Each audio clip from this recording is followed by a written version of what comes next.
അല്ല, ഇപ്പൊ ഈ മനാഫിനോട് ഈ ഡ്രഡ്ജർ കമ്പനി ഇപ്പൊ ഔദ്യോഗികമായി ഇത് നിങ്ങളുടെ എഞ്ചിനാണോ എന്ന് ചോദിച്ചു. അല്ല എന്ന് അദ്ദേഹം പറഞ്ഞു. ഇത് കുമിൻസിന്റെ എഞ്ചിനാണ്, തന്റെ ലോറി അല്ല എന്ന് അദ്ദേഹം സ്ഥിരീകരിച്ചിരിക്കുകയാണ്. ഇക്കാര്യം ഈ ഡ്രഡ്ജർ കമ്പനി ഈ ബാക്കിയുള്ള അധികൃതരെ അറിയിച്ചിരിക്കുകയാണ്.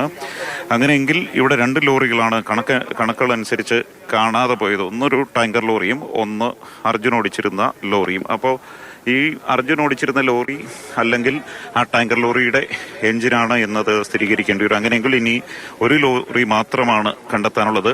അത് അർജുന്റെ ലോറി മാത്രമാണ് ഇനി കണ്ടെത്താനുള്ളത്. ഇനി അതനുസരിച്ചുള്ള തെരച്ചിലുകളാണ് ഇനിയും ഈ കമ്പനി തുടരുക.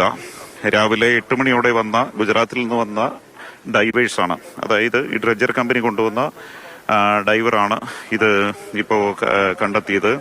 രാവിലെ അദ്ദേഹം നടത്തിയ പരിശോധനയിൽ ആദ്യം ഒരു റേഡിയേറ്റർ പാർട്ട് കണ്ടെത്തിയിരുന്നു. അതിനുശേഷമാണ് ഇപ്പോൾ ഈ എഞ്ചിൻ കിട്ടിയിരിക്കുന്നത്. പക്ഷേ ഒരു കാര്യം നമ്മൾ പ്രത്യേകമായിട്ട് ശ്രദ്ധിക്കേണ്ടത്, ഈ വാഹനം അതായത് ഈ മലയിടിച്ചിൽ അത് തകർന്ന് തരിപ്പണമായി പോയിരിക്കുന്നു എന്ന് വേണം നമുക്ക് വിലയിരുത്താനായിട്ട്. അതുകൊണ്ട് തന്നെ ആ ദുരന്തത്തിന്റെ ഒരു തീവ്രത, ഒരു ലോറി, ഒരു ടാങ്കർ ലോറി തകർന്ന് തരിപ്പണമായി അതിന്റെ എഞ്ചിൻ മാത്രം ഇങ്ങനെ അവശേഷിക്കുന്ന ഒരു തരത്തിലേക്ക് മാറിയിരിക്കുന്നെങ്കിൽ ആ ദുരന്തത്തിന്റെ തീവ്രത എത്രയായിരിക്കും. അതുകൊണ്ട് തന്നെ ഈ അർജുന്റെ ലോറിയും കണ്ടെത്തുക വളരെ ശ്രമകരമായ ഒരു ദൗത്യമാണ്.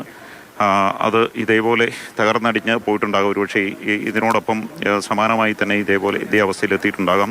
ഇനി എന്തായാലും ഒരു ടാങ്കർ ലോറിയുടെ പാർട്ട് കണ്ടെത്തിയ സ്ഥിതിക്ക് ഇനി അർജുന്റെ ലോറിയുടെ അവശിഷ്ടങ്ങൾ തേടിയുള്ള തിരച്ചിലായിരിക്കും ഇനി നടക്കുക. എന്തായാലും ഇവിടെ അല്പം മഴ പെയ്തുകൊണ്ടിരിക്കുകയാണ്. പക്ഷേ ആ മഴയെ കൂസാകാതെ ഇവിടെ നോക്കുമ്പോൾ തന്നെ ഈശ്വർ മാൽപ്പയെ മറുവശത്ത് ഗംഗാവലിയുടെ ആഴങ്ങളിൽ പരിശോധന നടത്തിക്കൊണ്ടിരിക്കുകയാണ്. അതോടൊപ്പം അദ്ദേഹത്തിന്റെ സഹായികളടക്കം അവിടെ കയറുമായി കരയിലിരിപ്പുണ്ട്. എന്തായാലും ഇന്നത്തെ തെരച്ചിൽ ഊർജിതമായി നടക്കുകയാണ് എന്ന് വേണം കരുതാൻ. കാരണം ഗുജറാത്തിൽ നിന്നുള്ള ഡൈവേഴ്സും അതുപോലെ ഡ്രഡ്ജർ കമ്പനിയും അതുപോലെ ഈശ്വർ മാൽപ്പയും തങ്ങളുടെ പരമാവധി ശ്രമം ഇപ്പോൾ ഇവിടെ രാവിലെ 8 മണി മുതൽ നടത്തിക്കൊണ്ടിരിക്കുകയാണ്. ആര്യ, ബിജു പറഞ്ഞൊരു കാര്യമുണ്ടല്ലോ, ഒരു അപകടത്തിന്റെ ആ ദുരന്തത്തിന്റെ വ്യാപ്തി എത്രത്തോളം ഉണ്ട് എന്നുള്ളത് ഈ പൊട്ടിപ്പോയ ഈ ലോറിയുടെ കഷ്ണങ്ങൾ പുറത്തേക്ക് എടുക്കുന്ന ഈ ദൃശ്യങ്ങൾ നമ്മളോട് പറയുന്നുണ്ടെന്ന്. അപ്പം സമാനമായ രീതിയിൽ ഏത് ഭാഗത്തുമാകാം ഈ കഷ്ണങ്ങൾ, ഏത് ഭാഗത്തേക്കും ഒഴുകിപ്പോയിട്ടുണ്ടാകാം. അത്ര എളുപ്പമായിരിക്കില്ല. അപ്പോൾ ഡ്രഡ്ജർ എത്തി വളരെ എളുപ്പമാണ്, ചളിയൊക്കെ മാറ്റി നമുക്ക് പരിശോധിക്കാമെന്ന് പറയുമ്പോഴും ഏതൊക്കെ ഭാഗത്തേക്ക് ഇങ്ങനെ മുറിഞ്ഞു പോയിട്ടുണ്ടെങ്കിൽ ഒഴുകിപ്പോയിട്ടുണ്ടാകാം എന്നുള്ളൊരു ആശങ്ക കൂടി ഉണ്ടല്ലേ? തീർച്ചയായും. കാരണം ഒരു ടാങ്കർ ലോറിയുടെ വലുപ്പം അറിയില്ല. അത് ഇങ്ങനെ തകർന്നു തരിപ്പണോ അതിന്റെ എഞ്ചിൻ മാത്രമായി ഇങ്ങനെ ചിന്നിച്ചിതറി കിടക്കുന്ന ഒരു അവസ്ഥ നമുക്ക് ആലോചിക്കാവുന്നതാണ്.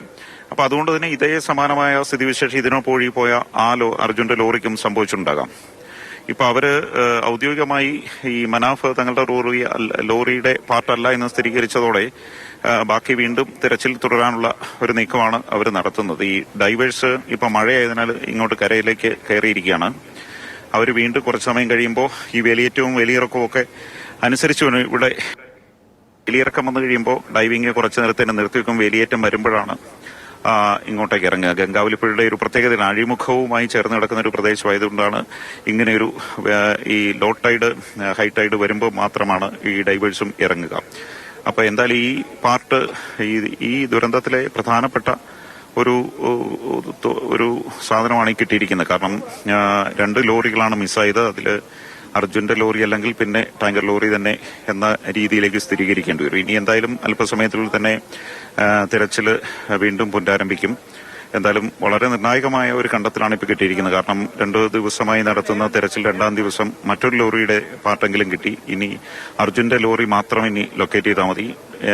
ഈ ഡ്രഡ്ജിംഗ് പരിശോധനയിൽ കാര്യമായ കണ്ടെത്തലുകളൊന്നും കിട്ടുന്നില്ല. പക്ഷേ ഈ ഡൈവേഴ്സ് വഴിയുള്ള പരിശോധനയിലാണ് അവർ ആഴങ്ങളിൽ ചെന്ന് ഇത് വാഹന പോർഷൻസ് കണ്ടെത്തുക എന്നുള്ള വളരെ ശ്രമകരമായ ദൗത്യമാണ്. ഇപ്പൊ ഈ ഗുജറാത്തിൽ നിന്ന് വന്ന മുങ്ങൽ വിദഗ്ധനുണ്ട് 20-25 മിനിറ്റോളം ഇതിന്റെ അടിയിൽ പരതി നടന്നാണ് ഇപ്പൊ ഈ വാഹനഭാഗം കണ്ടെത്തിയിരിക്കുന്നത്. ഇതിന്റെ കരയിൽ വെച്ചിരിക്കുന്ന ഒരു മോട്ടോർ ഉപയോഗിച്ചാണ് ഈ ഓക്സിജൻ ഒരു വലിയ പൈപ്പുകളിലൂടെ അവർ ആഴത്തിലേക്ക് പോകുമ്പം കൊടുക്കുന്നത്.